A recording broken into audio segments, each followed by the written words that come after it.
Hytale's new engine was just revealed in the first gameplay we've had in over 2 years. This is also the first footage we've ever seen of the new engine that the team has spent years working on, plus we got over 10 new images showing the completely overhauled Scarrick faction, and a big update on Hytale's development, all of which came from the new Summer 2024 update, and we're going to break it all down right now. The blog post begins by saying it's been a year since their new engine was brought in-house and systems and workflows began getting integrated from the old engine. The first half of the year has actually been focused on transitioning the creative teams into the new engine. Their aim for the rest of the year is apparently to continue this, culminating in an internal milestone they call filling in the blanks, like filling in the blanks. Effectively, it's their first testable milestone for the new engine. Quote, "The end-of-year milestone will represent the most functionally complete version of Hytale to date. This is basically the point where they can verify the engine, tools, and processes are all capable of supporting the gameplay and creative goals of Hytale." And their use here of the phrase "most functionally complete version to date" is exciting because it means that by the end of this year, they'll have a version of Hytale on the new engine that is more advanced than where it ever was on the old one, the most complete version so far. And this is where we get our first images and footage of the new Hytale engine. And while you take this in, the team state, "We have spent years crafting the Hytale style. We have poured our passion and love for the genre into it. It really has been our mission to carry across the style while changing these engines so that the visual identity from the trailer stays intact." So we know now that the team are not trying to completely reinvent the look of the game. They're carrying over the style we fell in love with whilst also upgrading many aspects to feel more Hytale than before. They then reveal this 12-second video of the new engine, how generous of them, although note that animations on things like the torch and swaying grass don't seem to be working yet, suggesting that the engine is still being prepared. It's certainly not a step backwards, just them catching up to where they were. For example, the torch still gives off light, but just isn't animated, and this light may even be baked in rather than generated in real time by the engine itself, as they said their next step is to work on those aspects. This is all set around the same area, and the fairly simplistic image they reveal shows a chest in front of a tree and a cave, both lit by torches and surrounded by plant life. There's some large rolling hills in the background, but that's about all we see here, keeping it quite basic. They then shared a before and after video displaying both the old and new engine side by side with the exact same shot, or at least as much as they could recapture of it on the new engine. As you can see, the old engine is this shot with the woolly pig, which some players have started to refer to as Mammoth Pig or MIG, as it also has a giant mustache. "We never aim to be pixel perfect when comparing the legacy engine to the new one," says the team. But to be honest, they've come pretty darn close, as we can see. The new engine clearly has improved lighting, there's a deeper saturation and more vibrant colors. It definitely feels more optimized and upgraded overall. We see the render distance extends further back, and items like the torches and bushes seem to have been enlarged compared to the old versions, although John did confirm on Twitter later that these were just placeholder. It's important to remember that all of this is work in progress, and things like sizes and scale can change before launch. You'll also notice that the smaller branch blocks that we've seen on trees in the old engine are completely gone now, but again, they may just not be coded in yet.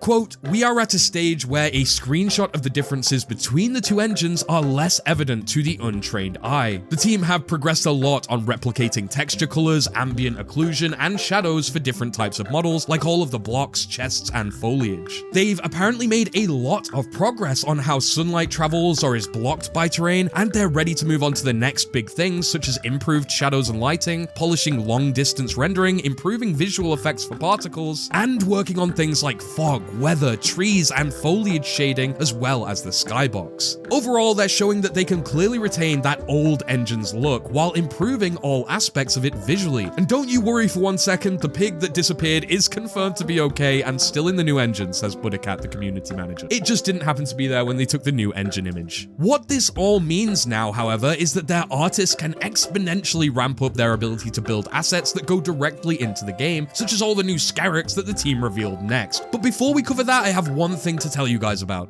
5 years ago, I signed up to the Hytale beta in hopes of it arriving quickly, but of course, it still isn't here yet. Luckily, I have something you can order right now that is sure to arrive on time, because this video is sponsored by America's #1 meal kit, HelloFresh. We're big fans of fresh food here on the channel, but I've never been a massive fan of meal prep. Measuring out all of those ingredients can be really time consuming, especially when you want to enjoy your summer. That's when I learned about HelloFresh's biggest menu yet, where you choose your favorite dishes from over 50 different recipes and let them handle all the planning and ingredient portions so that you can get weekly restaurant quality meals delivered straight to your door. Everything you need, from calorie smart or protein smart recipes to breakfast, lunches, snacks, and desserts. You can even choose more meat-based or veggie-filled meals depending on your preference, and all boxes come with quick and easy guides on how to cook each dish. These step-by-step recipes totally took away all the stress when I prepared my stir-fried pork noodles and saved me a bunch of time, as this and all other meals take 30 minutes or less. And we were so surprised at how organized and well packaged everything was. So save your time and get seasonal produce fresh from the farm to your door with HelloFresh. Click the link in the description and use my creator code when you subscribe for the first time to get 10 free meals and free appetizers for life. One appetizer item per box while your subscription is active if you're in the US, and outside of the US, a local discount will be applied instead. Thank you again to HelloFresh, and back to Hytale. So next we have to cover the big Scarrak reveal. Scarraks being one of the main factions in Hytale's story. I was shown these and got to tell you all about them after my trip to Hypixel Studios, but now you can actually see exactly what I saw. Clearly they've had a massive upgrade. We get this lineup, a whole new range of 9 evolved Scarrak forms, and we have 3 of their in-game models too, all of which look much more futuristic or kind of alien, with bright glowing blue parts and much bigger bodies. Starting with what appears to be a new version of the larva, this will likely be the type of mob that first hatches out of the Scarrak eggs that we've seen before, and probably becomes specialized under different circumstances, growing into one of these many other variants. We seem to have a new version of the warrior Scarrak from our old footage, except now it's much bulkier, with much larger, sharper, pincer-like claws. We actually get the new model for this Scarrak, with some of my friends criticizing the model, saying that they feel it is a bit too vibrant and almost feels kinda less scary than it was before. I'd really like to know what you guys think in the comments. Remember, we're looking at this model outside of the game, so maybe in a darker environment, and when in the shadows, covered by particle effects, it might look a bit more ominous and threatening. Personally though, I love this new look. We also get to see the new versions of the old Scarrak Locust flying above, which is no longer green but blue like the rest, and now is apparently called a Scarrak Scout, going by the image's URL. On the model, we can now see a small blue stinger and wings with a huge single blue eye in the middle. It also has this kind of shielded like head. Maybe hitting this mob in the eye is the key to defeating it, making this kind of defense very necessary. Next to these guys are a really creepy looking worm-like Scarrak, definitely a new Scarrak variant with seemingly 8 arms or legs or a mix of both, and 1 bright eye like the Locust. If this thing actually digs through the ground, which this art seems to imply, we're going to be looking at the scariest Scarrak by far potentially. Imagine getting trapped in a cave with this thing, or,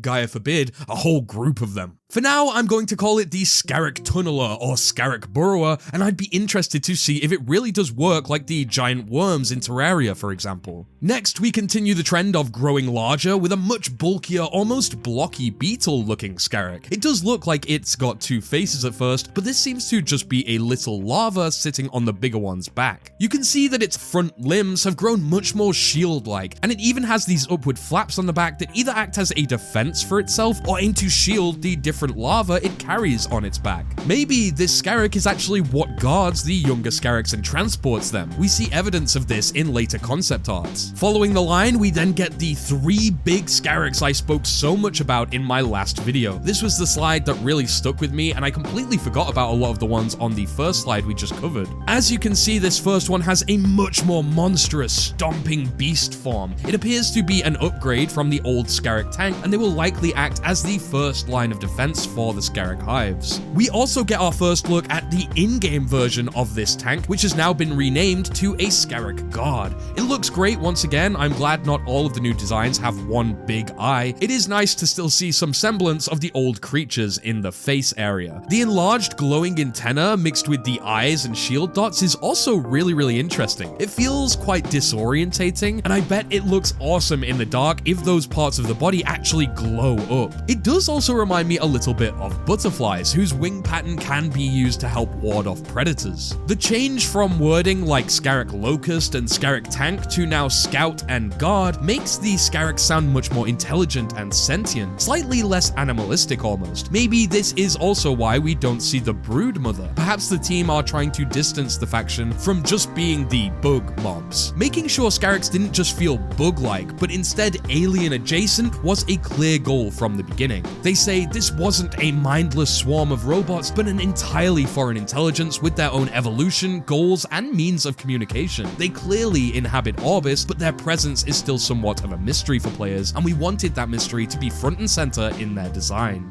Just imagining trying to beat these things gets me hyped to see more, and that's not even mentioning the last two towering Scareks, which appear to be slightly more humanoid. In fact, they're almost 2 or 2.5 players tall in terms of scale. They have an upper standing body and multiple arms or tentacles, and we can only imagine what all those moving parts might look like once the game comes out, but they seem to mean serious business. All of these Scarek designs seem to favor defense a bit more. We have these hard, shielded outside shells, and then a more vulnerable looking inside part, which all of the bodies seem designed to protect or shield in some way, except for these last two, which appear more exposed or vulnerable, but also have much larger, exaggerated features like the antenna and the blue web or wing parts. To me, this suggests that they may either pack a big punch and be more of the aggressive type, or they could carry out completely different functions deeper in the protected heart of the hive. Maybe they help with communication or doing specific jobs. And I do wonder just how rare these variants will be, or if all Scareks will eventually grow or evolve into these larger forms. The team do say that the Scareks have this natural hierarchy about them, so maybe they don't just grow into these different forms, but are delegated them at birth. The team also wanted to make the gameplay around the factions more interesting and have varied approaches and contexts, which is why they've made some of these changes. They didn't want it to feel like you were just encountering giant bugs, and they wanted to put their own unique spin on an insect-type faction, playing into some tropes but also subverting many others. According to Pebble, the artist that worked a lot on this revamp, they wanted to do this whilst respecting what people liked about the old versions of the mobs. The team have actually considered and done this with the redesign of all factions across Hytale. Like we said, they've kept things like the mandible and antenna features, but added more of an insectoid silhouette and really brought through that glowing blue from the Scarek egg sacs and eyes that we saw years and years ago, making it a much more key feature of the overall faction. Apparently this blue stuff is essential for their bodies, their hives, and as their source of nourishment. So I guess that answers why we've been seeing so much blue with these things. It's practically like their fuel. Let's call it Scarek fluid for now. The team stated, quote, "In particular, the new focus on bioluminescence helped hammer home something that we'd been developing from a narrative and design perspective. They said that the Scareks are not psychic, and they do not have a hive mind in the sense you might expect. Instead, they communicate efficiently using light and gesture, just like some real insects do. They also apparently have a highly ordered hierarchical society forming a chain of command that allows for swift, sometimes uncanny feats of coordination. So this can make them look psychic, but really what you're seeing is a sophisticated system at work. Imagine like all of these different Scarek variants working together to surround and trap you and your friends. I feel something like this is definitely a massive upgrade as far as the Scareks go and makes those mobs much more true to their nefarious backstory. It also makes me feel like we're going to have so many more varied gameplay scenarios to explore involving them. As the team say, they are intelligent, organized, noisy, and they glow in the dark. Speaking of the dark, the team also shared the concept images of the Scarek hives that I also got a sneak preview at the start of the summer. We don't need to meticulously analyze every single pixel, as all of these images are quite conceptual, but there are some really cool things. First, we see a large cavernous area with holes burrowed into the walls. We then see a tank chasing a player, the camera looking down at a huge hole with web-like bridges sprawling across. Another big cavern shows a player with big ears, or maybe this is a Quebec, running towards a pool of the Scarek fluid. We can also see Scareks climbing on these cave branches in the background and with lots of glowing mushrooms, which are very common in these concept arts. We then see a player crawling through a one-block tunnel with a small Scarek lurking or perhaps even feeding by another pool of fluid. There seems to be a skull in this pool, so maybe this goo is toxic to the players, but you may also notice the player is climbing through a one-block tunnel and has a mining helmet on which is casting light, although again this could just be conceptual.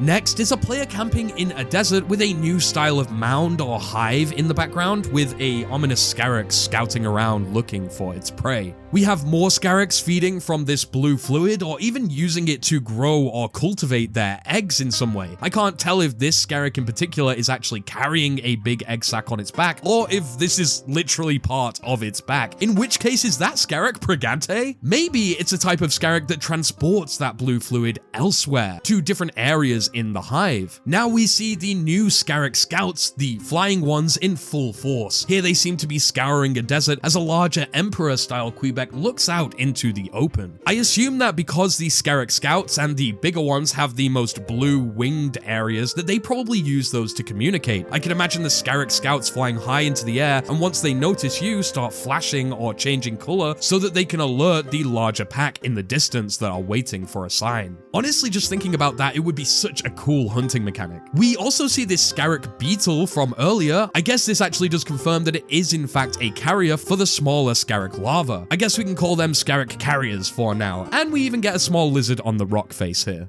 We see another group of Scarix foraging a tree of sorts, although there's really not much to pick up on here, and another where they're digging around this giant skeletal remain. Of course, we've seen many of these skeletons before, but we still have no explanation for their origin or what mob they used to be. We do know that Scarix, along with the Quebecs, Trorcs, Ferens, Goblins, and Outlanders, are a faction, which means we can build reputation with them and more than likely lose that reputation too, depending on how we act and treat them in the game, and maybe if we help them with certain tasks. Now, much like the Outlanders, Scarix do feel kind of like the darker or more evil option, but this image shows that we may even be able to work with or alongside them. Specifically, this could be a mini encounter where you find a bunch of undefended larvae and maybe help them to build their nest or hive. We then see a rather odd concept in my opinion, with these huge structures that at first I thought were the hives from previous concept art, but if you look closer, it appears to be the remains of a much larger Scarix tank. You can see its pincers and eye sockets, even a giant hole in the head where smaller Scarix are